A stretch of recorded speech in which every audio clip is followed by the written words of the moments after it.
In a quiet, rain-dappled city where blue street lamps cast their glow into cozy velvet shadows, there was a little house tucked between tall apartment buildings.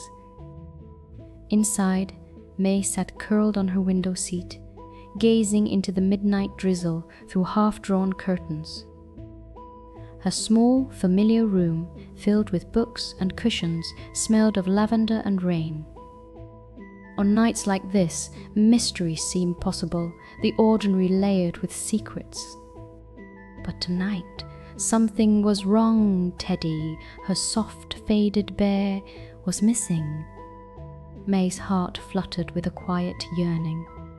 She stood, tiptoed to her nightstand, and found only an empty space.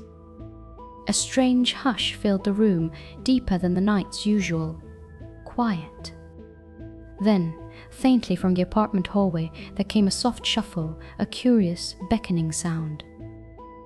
Collecting her courage and wrapping her robe tightly against the cool air, May decided she would find Teddy no matter where this midnight clue led her. Mai eased into the hallway. The lights above flickered with a faint electric hum, dancing between pools of shadow and soft turquoise glow.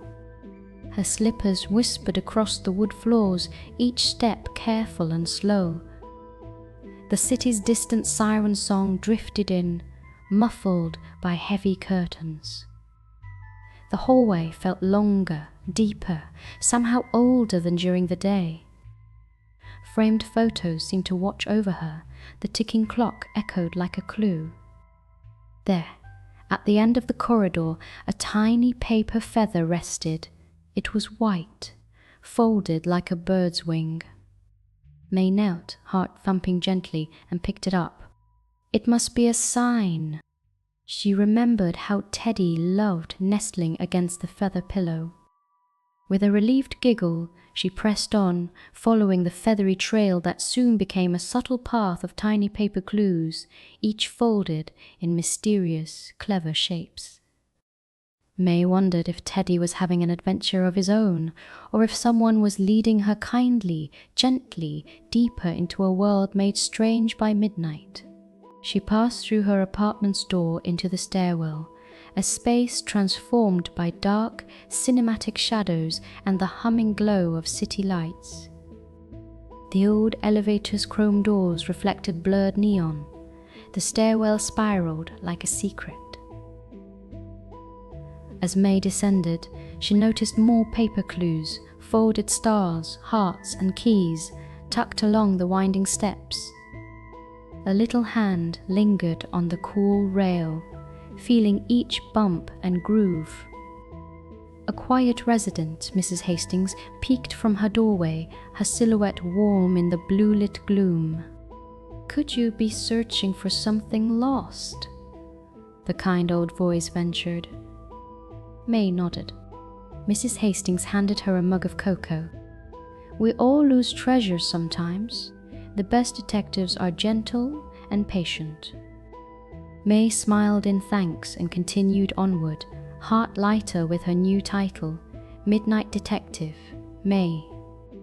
The stairwell ended at the apartment lobby, where the biggest paper clue yet, a folding origami lamp, cast enchanting shapes onto the marbled floor. May slipped through the lobby's quiet grandeur, the marble floors echoing softly beneath her slippers. Outside the vast windows, city towers loomed, their windows glimmering like distant constellations.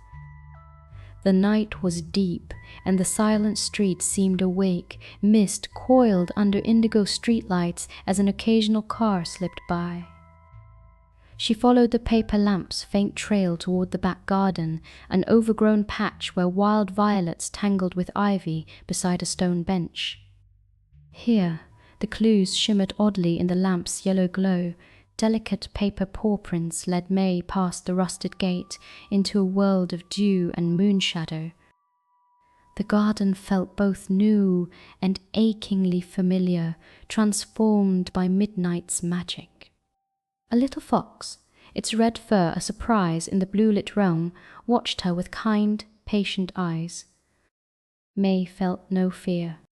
The world, for a moment, was quiet and tender as a lullaby. In the garden's heart, the fox padded over and dropped a final origami feather at Mai's feet, a silent invitation. The fox's presence felt like a dream, gentle but real. Mai crouched and reached out, offering her hand. The fox nosed her palm, its eyes sparkled with quiet mischief. It pawed at a patch of wild violet, uncovering Teddy, safe and dry under the leaves, nestled against a small box of crayons and a note, for the detective with the gentle heart. Mai's heart swelled with gratitude, warmth coursing through her. She hugged Teddy close, marveling at this world, familiar and strange, knitted together by moonlight, kindness, and her own curiosity. She whispered a thank you to the fox, who vanished quietly into the shadows, leaving behind the lingering magic of companionship and a solved mystery. Mai and Teddy made their way slowly back to the apartment, following the moonlit path, feeling both changed and comforted. The stairwell felt friendlier now, the elevator's hum a lullaby. Mrs. Hastings was still in her doorway, and she smiled knowingly, offering a gentle wink. The hallway shadows seemed to hold secrets, but Mai sensed they were friendly now, the kind of shadows that watch over you in the night. In her bedroom, Mai tucked Teddy under the blankets. She smoothed the soft fur and placed the origami note on her nightstand. Through her window, the city's lights shimmered more softly, as if reflecting her quiet joy. She whispered, "Thank you, midnight," and slipped beneath the covers, listening to the hush of rain and the moon's gentle, silver lullaby. The world was wide and mysterious, but Mai knew it was as kind and wonderful as she was brave and gentle.